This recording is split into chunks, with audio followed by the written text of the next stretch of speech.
प्रभु मुझे सहारा है, तेरा जग के पालनहार। कार्तिक मास महात्म्य की कथा करूँ मैं विस्तार। आप सबका अपने YouTube चैनल जस नाथनी में एक बार फिर से स्वागत है। श्री हरि विष्णु की कृपा सब पे बनी रहे। तो अब हम जुड़ते हैं विष्णु भगवान के प्रिय कार्तिक महात्म्य की कथा से। अब हम चलते हैं भगवान विष्णु की शरण में। इसके पहले हमने कथा अध्याय 1, कथा अध्याय 2 और कथा अध्याय 3 और 4 श्रवण किया था। आज हम कार्तिक महात्म्य कथा अध्याय 5 श्रवण करेंगे। तो अब हम शुरू करते हैं कार्तिक मास महात्म्य कथा अध्याय 5। कार्तिक मास महात्म्य की कथा के अंतर्गत पूरे कार्तिक मास के व्रत त्योहारों का, कार्तिक स्नान का तथा तुलसी पूजन का, दीप दान का इत्यादि सभी दान पुण्य तप सब कुछ कार्तिक महात्म्य कथा में ही समाहित है। इसलिए इसे ध्यान से सुनिएगा और पूरी कथा सुनिएगा। अगर आपने इस चैनल को सब्सक्राइब नहीं किया है तो प्लीज़ मेरे चैनल को सब्सक्राइब कर लीजिएगा और लाइक भी कर दीजिएगा तथा कमेंट करके अपना सुझाव भी दीजिएगा। तो अब शुरू करते हैं कार्तिक महात्म्य कथा अध्याय 5। राजा पृथु बोले, नारद जी, आपने कार्तिक मास में स्नान का फल कहा। अब अन्य मासों की विधि पूर्वक स्नान करने की विधि, नियम और उद्यापन तथा तिथि बतलाइए। इन सब का विधि बतलाइए। देवर्षि नारद ने कहा, हे राजन, आप भगवान विष्णु के अंश से उत्पन्न हुए हैं, अतः यह आपको ज्ञात है। फिर भी आपको यथोचित विधान बतलाता हूँ। अश्विन माह की शुक्ल पक्ष की एकादशी से कार्तिक के व्रत करने चाहिए। ब्रह्म मुहूर्त में उठकर स्नान जल पात्र लेकर गांव से बाहर पूर्व अथवा उत्तर दिशा में जाना चाहिए। उसके बाद जो मनुष्य मुख शुद्धि नहीं करता उसे किसी भी मंत्र का फल प्राप्त नहीं होता है।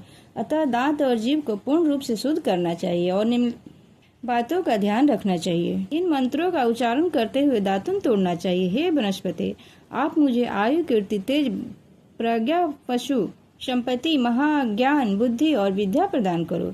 इस प्रकार उच्चारण करके वृक्ष के 12 अंगुल की दातुन ले। दूध वाले वृक्षों से दातुन नहीं लेनी चाहिए। इस प्रकार कपास, कांटेदार वृक्ष तथा जले हुए वृक्ष से भी दातुन नहीं लेना चाहिए। इससे उत्तम गंध आती हो और उसकी टहनी कोमल हो, ऐसे ही वृक्ष से दंतवान करना चाहिए। प्रतिपदा, अमावस्या, नवमी, छठी, रविवार को तथा चंद्र ग्रहण, सूर्य ग्रहण में दातुन नहीं तोड़नी चाहिए। तत्पश्चात भली भांति स्नान करके फूल माला, चंदन और पान आदि पूजा की सामग्री लेकर प्रसन्न चित्त व भक्ति पूर्वक शिवालय में जाकर सभी देवी देवताओं की अर्ध आचमने आदि वस्तुओं से पृथक पृथक पूजा करके प्रार्थना एवं प्रणाम करना चाहिए और फिर भक्तों के स्वर और स्वर में मिलाकर श्री हरि का कीर्तन करना चाहिए। सामूहिक कीर्तन करना चाहिए।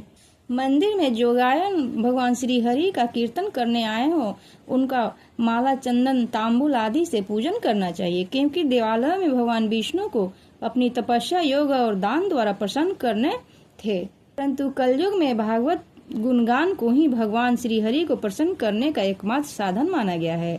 नारद जी राजा पृथु से बोले, हे राजन, एक बार मैंने भगवान से पूछा कि हे प्रभु, आप सबसे अधिक कहाँ निवास करते हैं?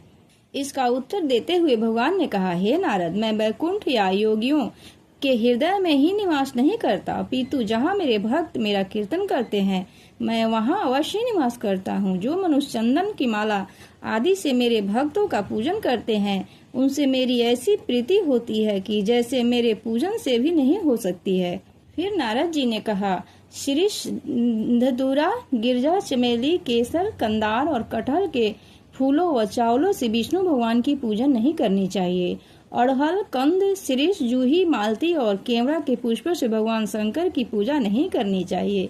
जिन देवताओं की पूजा में जो फूल निर्दिष्ट है उन्हीं से उनका पूजन करना चाहिए। पूजन समाप्ति के बाद भगवान से क्षमा प्रार्थना करनी चाहिए।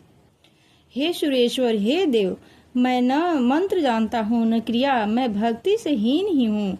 मैंने जो भी कुछ आपकी पूजा की है उसे पूरा करो। ऐसी प्रार्थना करने के पश्चात साष्टांग प्रणाम करके भागवत कीर्तन करना चाहिए। श्री हरि की कथा सुननी चाहिए और प्रसाद ग्रहण करनी चाहिए।